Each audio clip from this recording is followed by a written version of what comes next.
Well, good Saturday evening, everybody. Welcome inside the studio here. Thank goodness it's climate controlled because we continue with warm, dry weather here in southwestern Ontario. Not just here, I mean all over the place, in need of some rain, which I do think is going to be coming here in a few days. But we've got a dry one and a hot one here tonight as we get set for a solid 11 pack that is going to be capped off by, of course, that mandatory payout in the Jackpot High Five. We'll have a lot of tickets and thoughts on that race to go along with everything else on tonight's program. But before we get to that, let's bring in the Hall of Famer Randy Waples.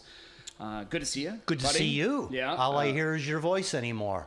This is what you look like. Yeah, well, they've been saying you got a face for radio, Rosamond. We'll toss you up there. There you go. Yeah, oh, so every once in a while I beg them, and they let me come back down here. You beg them, do you? Yeah, that's right. That's right. So anyway, good to see you. Good to see you too.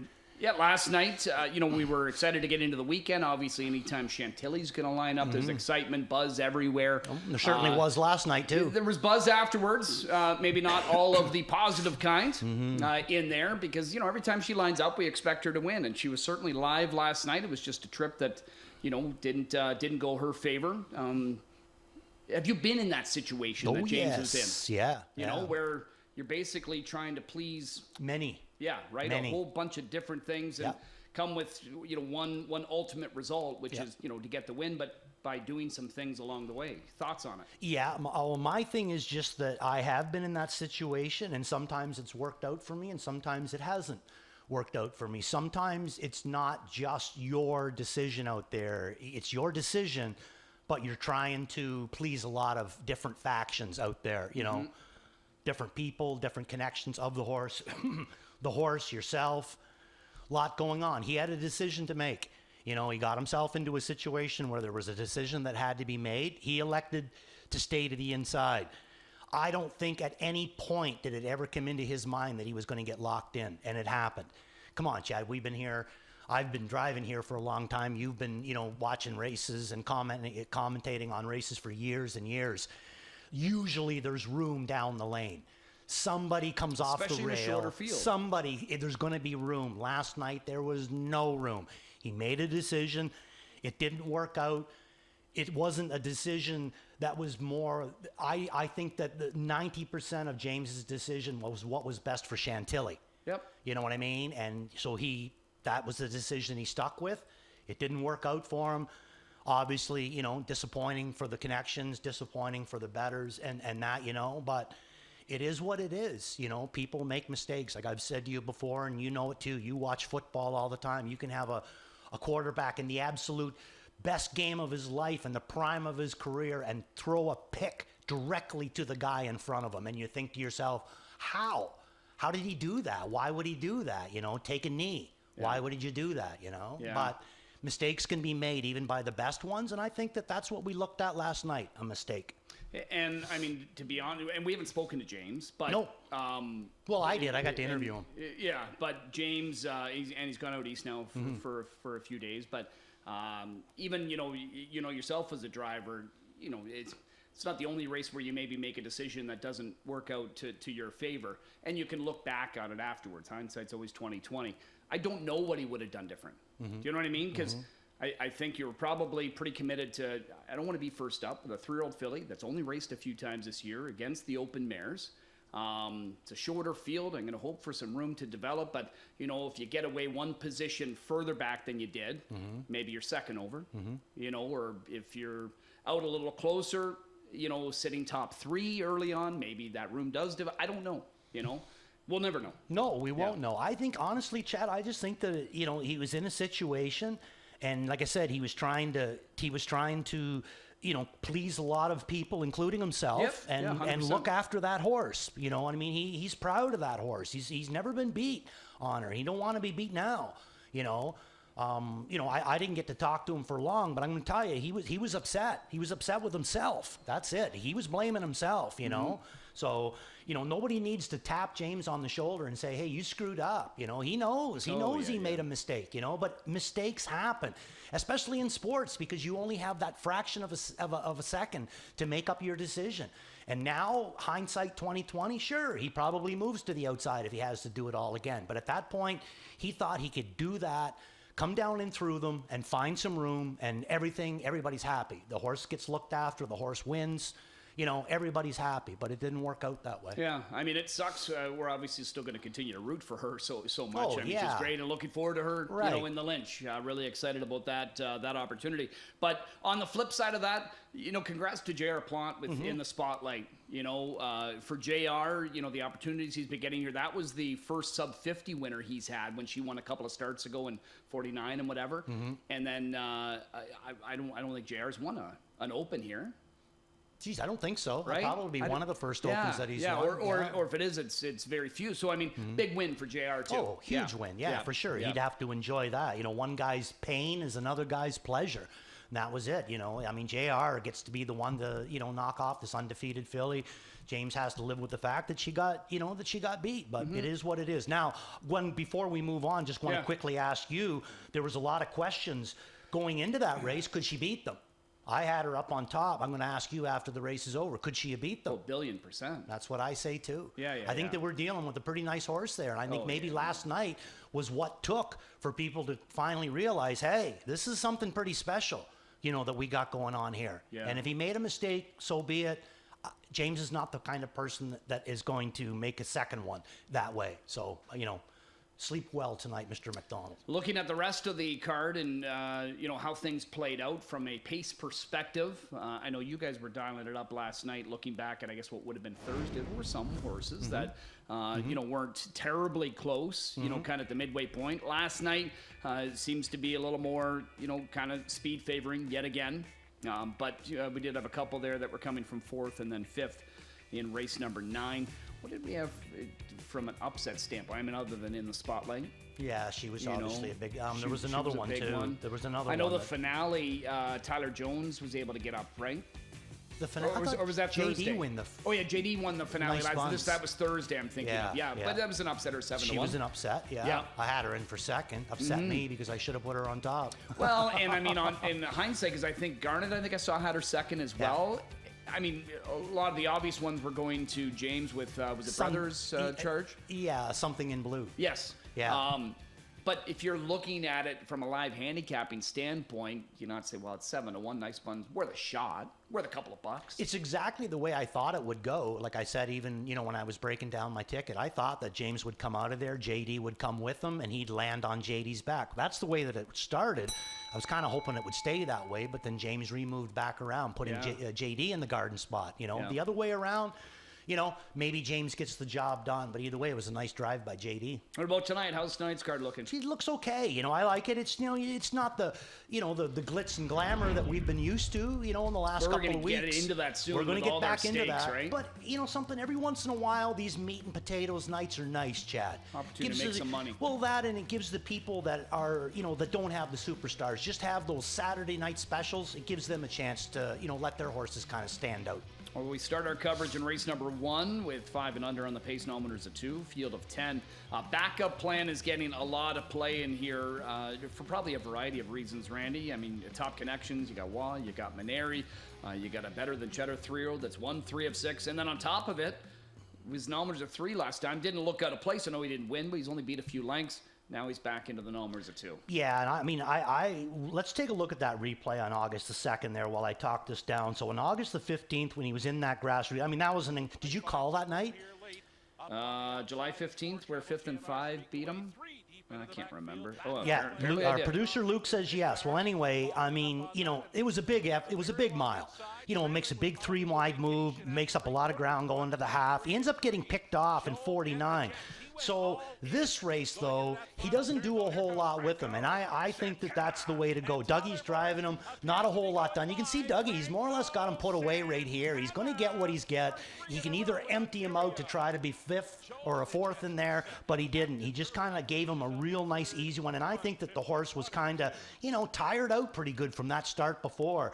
And that was on a, 2-week rotation, the August 2nd race. Now he's coming back with a better rotation, better post position to work with, I think, anyway, for him. And, I think he looks good in here, so I'm going to put him back up on top. I would think the connections with T.H. Casey Crunch, if you would have told them going into this season, hey, he'd be 8 starts in and winless, they'd be probably surprised because he showed a lot of talent last year. He has shown, again, more talent this season, but for whatever reason, whether it's he's a little snake bitten or not, I mean, he's got 3 runner-up finishes now in his last 4 starts. It's got to work out for him soon, doesn't it? I would have to think, and the biggest thing that I see with TH Casey Crunch, I'm not sure if you see it too, but last year, him in 5th and 5, which is his stablemate, there was a huge gap between the two of them. 5th and 5 was clearly better. Yeah. Now this year, I think 5th and 5 is clearly the better of the two. But boy, oh boy, has that gap ever narrowed. Because this TH Casey Crunch, boy, he's going every bit as much as what the other horse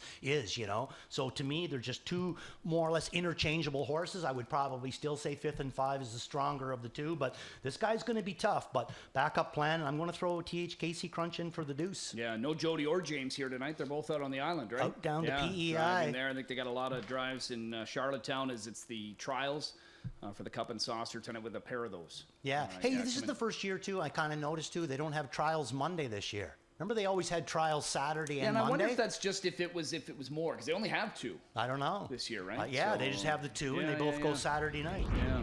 All right, race number 2. This is our feature. Just one division for the gold for the Thrill Trotting Fillies. You know, the Thrill Trotting Fillies, the last couple of years, it tends to be a lot of those golds are just one division for them. Yeah, it does. You know, good if you've got a gold one because you're going for 140. Yeah, pretty much every week, right? But I mean, you go back to the Adair Castle, Willie's Home Run. You know, those a lot of times it was just kind of the one division, and that's what we're going with here. I don't know that anybody has stamped themselves as kind of that slam dunk type filly just yet, but Sprite Sealster, I mean, she's making a good case for it.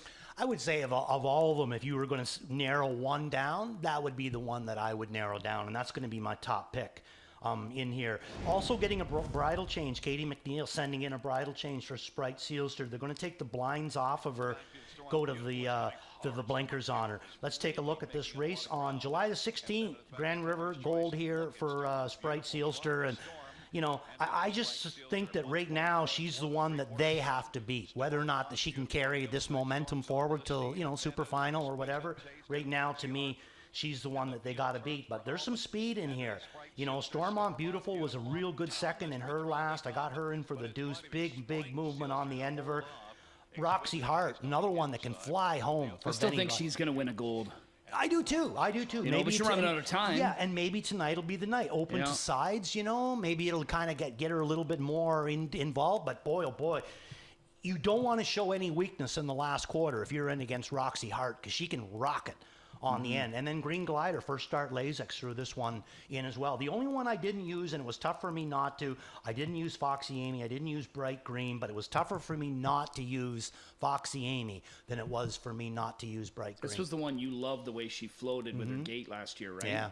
Yeah. It's a really nice bunch. But to me, every time that they stray away from the grassroots with Foxy Amy, it seems like she struggles. You know, and now she's back in the golds here. But her confidence is high. McNair's doing a good job with her, so maybe tonight is the way that they go. Where did you go in race 2? I did no picks, so I went nowhere. Which way would you go? Come on, throw one at me. I didn't mind Stormont Beautiful at Grand River. I thought she was awesome. She was gapped quite a bit at the start. Right.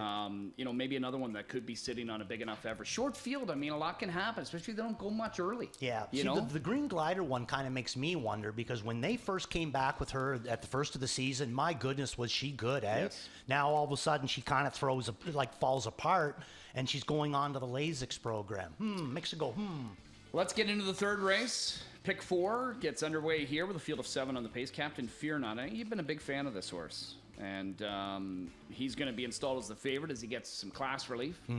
Is it enough for him to turn it around? I think so. Okay. I do, yeah. We can show this replay there. I thought it was a good effort anyway. You know, I mean, it wasn't a whole lot that happened with Trevor on this guy way up in class, up into this non-winners of 15. He was second in there his first start for Travis, and then 6th in there his last start when Jody moved him to the outside.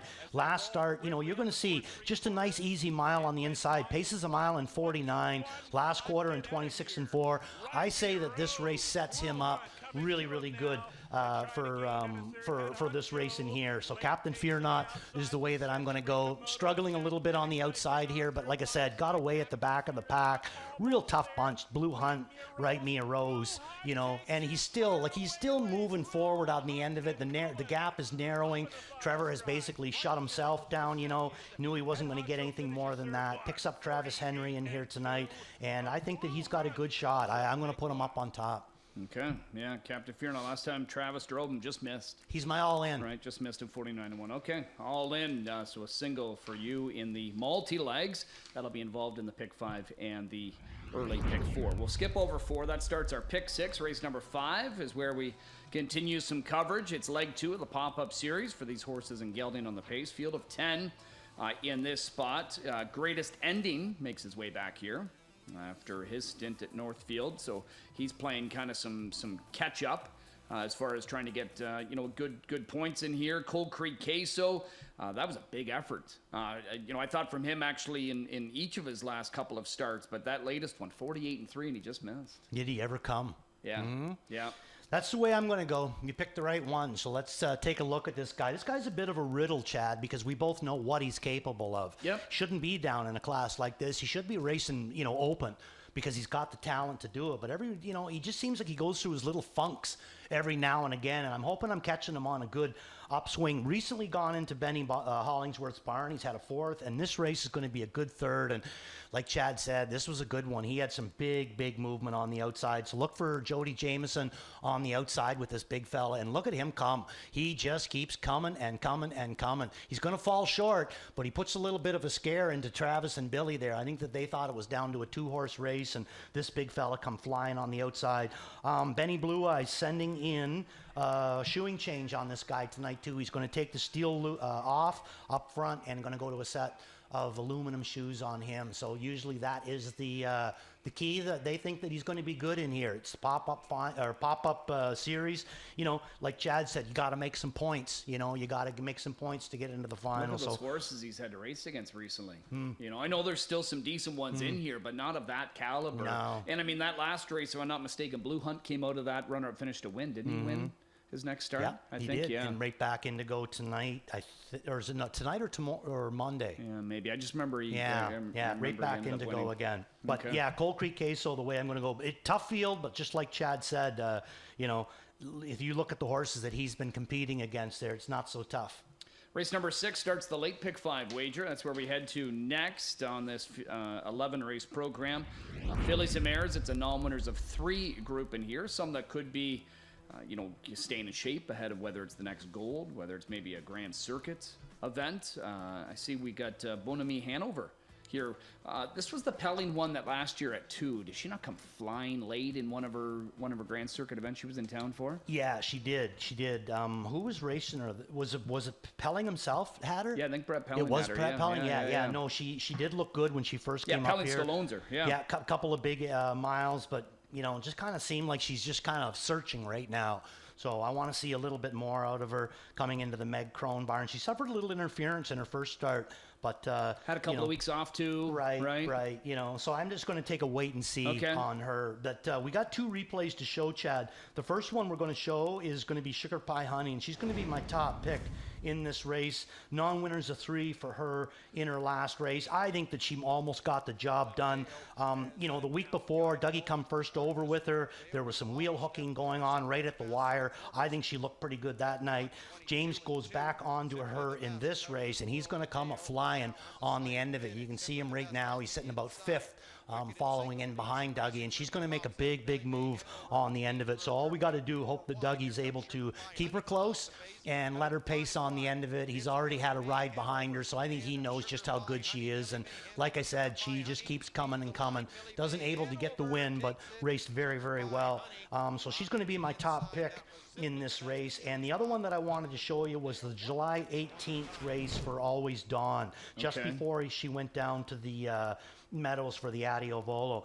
Adiovolo, I mean, she went a 3rd quarter and 26 flat. I just think it left her a little bit, little weak on the end of it. But let's take a look at her here for James and Beaton. Travis Cullen driving her tonight. And this is up in the non-winners of 9,000 too. Like, she had to face In the Spotlight, who, you know, tell us what In the Spotlight did last night, Well, Chad. not only here does she get that 49-3 win, but then a couple of starts later, she's winning the top class for the Fillies and Mares. Exactly, and look at this one coming to her from the 9-hole.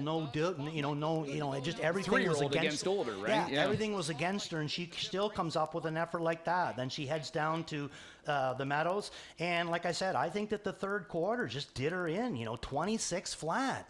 What do you do after that? So I just think that maybe it got a little bit 26 on a smaller track. Yeah, too, right? Yeah. Like where do you go from that point on, though? You know what I mean? You still got another quarter of a She's mile to go. been good for Beaton too. She has, really good. She has. So Travis Cullen, I think he's picking him up a live drive. That's the way I'm going in my pick 5, or my late pick 5 and my pick 6. Is I'm using the 4 and the 5. And nice to see that she got an extra week off in between after what was probably a tough journey for her, and also the travel on top of it, right? So always at dawn in race number 6, certainly a top player to kick off the late pick 5. Race number 7, bottom level condition for the Trotters. We've got a field of 8 in here. Favorite is Mr. Magic, the 10-year-old, in search of career victory number 42. He's kind of got it going right now. Oh, does he ever? Right, he's got the mojo big time. And you know what? Beauty of it, he races with the claiming tag, and it's not like Carm hasn't lost him before, but right now this is just a class that fits him. When he gets feeling even better, they'll kind of raise that price on him a little bit. But for now, this is where he's going to race, and he's tough to overlook. He is a nice 10-year-old horse there. 93,000 put away last year already. 63,000 put away this year. He's just a very consistent horse. For a 20 claimer. Hello. 2 wins in a row for this guy, but I'm going to throw him in for third. I have him down as a big effort in that last. I thought it was a great effort. He had the rail, he pushed out of there. He got run down to the half in 56 and still ended up gutting it out and winning in there. Great effort by Mr. Magic. I threw Goobersmack in for second. Waterfall, going to use him in on the bottom. Had the 9-hole last start. The 2-hole should work a little bit better, and I thought he raced a little better in his last. Southview Aviators, the way that we're going to go. Chad, and we're going to show that replay of him August the 2nd. You can really notice the difference in this guy's line since like July the 14th on our circuit. He's really starting to come around, and this is a muscle mass out of a Cadabra mare. You know what I mean? He's got a little bit of breeding. He's a 4-year-old, just a kind of a young horse, and Travis has drove him both of his last 2 starts. He's had a good 5th, 2 down, and then this one here. And boy, oh boy, I'll tell you, this guy, he really stoked up some movement on here. He nearly gets the job done. That's him coming now. And like I said, every step that Travis asks him to move forward, he moves forward. And he just misses on who? Mr. Magic. Boom. Yeah. And then the horse, too, that was third in there, double dipping. Looked like he was locked in down on the end of it there as well. But this is the way that I'm going to go. Southview Aviator will be my top pick in here tonight. All right, field of 8, kick off. No, that's not the pick 4. Late pick 4 actually starts in race number 8, and that's where we head to next. Is the 8th race for the Fillies and Mares. It's a bottom level pacing condition for them, down to a field of 9 with a scratch of the 5, and Ukshuk Sally, who was likely going to be a long shot prospect in here. Carson's Gouda to the inside, suffered some broken equipment against Tougher last time out, so she gets to drop, and hopefully everything kind of goes her way from a wardrobe malfunction perspective in here. Is that the direction you went? Carson's Gouda? You're going to try and upset her if you can? Going in, she's definitely. I got her in for second, so she's the one that I'm looking to beat, and I'm going to go 4-horse. Miss Quicksand. Miss Quicksand, yeah. Yeah. You used her recently. Yes, I have. Yeah. I haven't got off the bandwagon. I used her a couple when it was her second start, Lasix. I love that angle.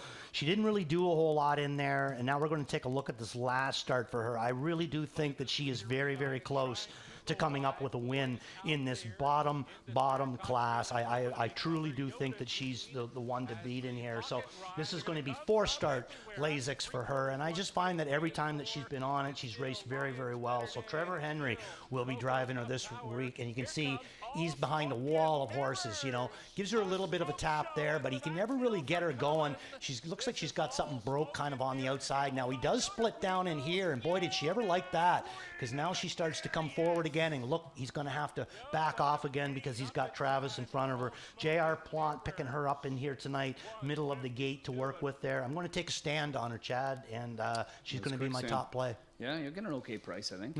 I think so, yeah. In there. Okay, that's race number 8. We're going to skip over 9 and 10. We're going to go to maybe not the feature based on purses, but maybe based on, from a wagering standpoint, what's going to get a lot of play. And it's the mandatory payout. I can't quite rember when we had the most recent one. It wasn't that long ago. Oh, so we haven't done it since any Cup. Yeah. Okay. Yeah. All right. So mid-June, and now here we are, mid-August, and it's grown to just about $250,000. There's the exact number, 246,000 plus. On carryover money, we've got an overflowing field of 12. We didn't have any kind of changes at this point, even in regards to equipment or anything of that nature. Now, there is a trip that, you and I love to kind of point out some troubled trips, and I think you maybe have one here on a horse by the name of Custom Special. Yeah, I'm going to single her up on top in my mandatory, but yeah, let's take a look at the replay on Custom Special. So Jody driving her this night. I think that she's sitting on a pretty big effort here right now. I think she's down into a class where she really should capitalize. Been racing a lot in the optional 50s, the optional 70s.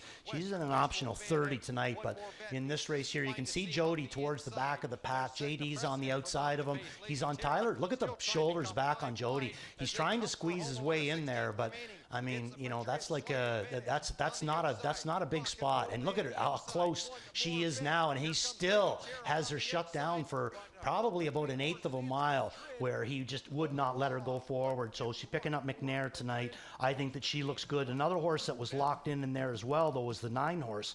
Better Not Mock Me. Phil Houdon is going to be picking her up tonight. Didn't use her, but I am going to put Custom Special up on top, and Lions Better Day in for the deuce. Lions Better Day's got a rebound, doesn't she? I think that one of the biggest things where she'll rebound to, Chad, is she drops down into the bottom class last week. They rode her. It doesn't work out for her, but I think that that'll make her better when they go back to the way that she normally races, which is, on the end of the mile. All so right. Before we show my ticket, I keyed Custom Special up on top, and I keyed Lions Better Day in for second. All right, well, before we get into your ticket, we're actually going to look to the early pick 5 first, because that's coming up here shortly. Let's get the viewers a chance to see what you've put together on your pick 5, and it's going to start with 3 singles. God, you're cheap. Take us through it. Okay, in race number 1, I think Backup Plan is looking really, really good in there with Louis. Race number 2, I'm going to take a stand with Sprite Sealster. I think that she's, the one that, to me, that they all have to beat right now. So she's going to be a single. Captain Fear Not, I think this is a much better spot for him. So he's going to be a single. This is where it starts to get a little tougher. I use D.A. Loveboat in here, and I use Captain Hurley in this race, and I also use Franco Santana is going to be my top pick in that race. And in race number 5, I go 4 deep, and that's going to be the 1, My Ultimate Snowy, the 2, J.K. Black Gold, the 3, Wanna Be a Big Star, and the 8, Cold Creek Queso. All right. Yeah, and I mean, those are logical singles, too, to give a shot to. Sugar Doyle, our track announcer here tonight, he's always loved to send in his thoughts. Here's what he's going to do. He hasn't singled anybody, but not terribly deep. He's got a pair of them and a couple of those legs. His deepest leg is going to be one where, although you're singling the race here on Captain Fear Not, he's got him, but he's got 3 other possibilities to go along with him in Southside Eddie Drinking Buddy and RJ Ringo. So all the best to Sugar and anybody else playing along in that early pick 5, which of course guaranteed at $75,000. The mandatory high 5. You already sort of teased your ticket where you are singling, but you're actually singling in the top 2 spots, right? And then you get some coverage. I like the way you mapped it out. Yeah, well, and again, though, I got to give credit to Rollis. It was me that, I told him what I wanted to do. I give him the numbers, but he kind of builds it up for me. And so thanks again, John. Have some fun down at the Meadowlands. So that's how it starts out, Chad. I'm going to single that 1 that we showed the replay, picking up Dougie again tonight. I think she's logical up on top.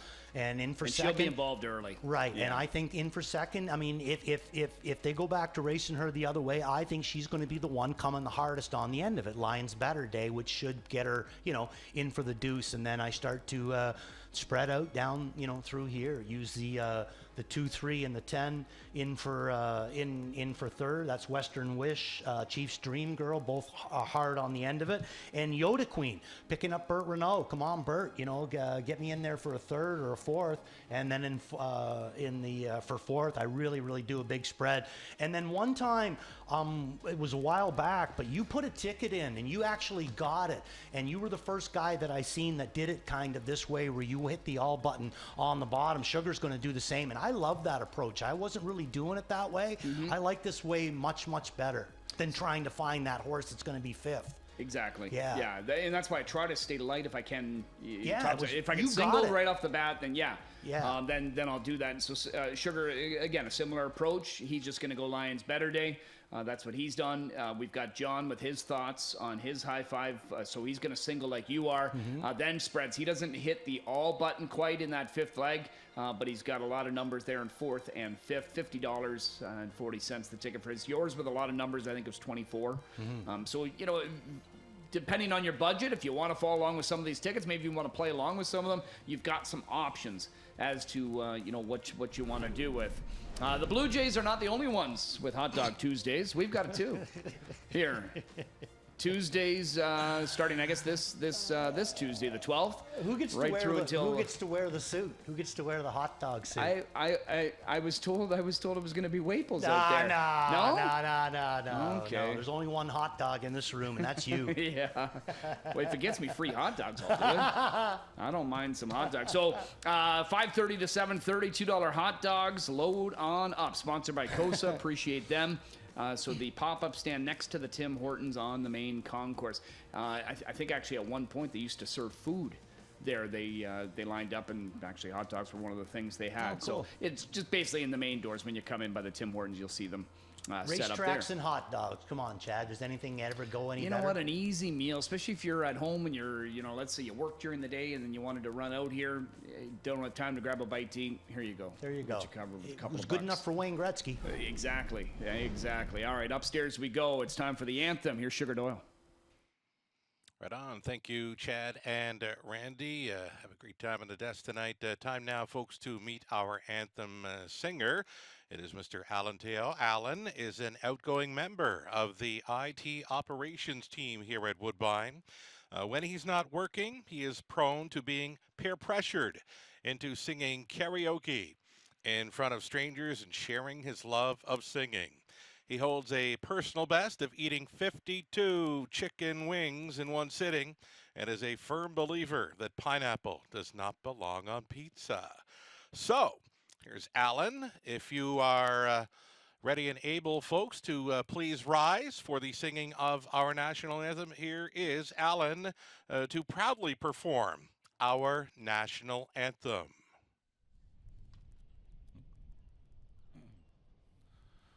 Oh, Canada, our home and native land, true patriot love in all of us command.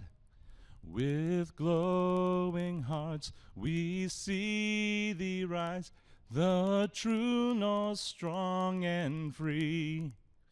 From far and wide, oh Canada, we stand on guard for thee. God keep our land glorious and free. Oh Canada, we stand on guard for thee. Oh, Canada, we stand on guard for thee. Thank you, Alan.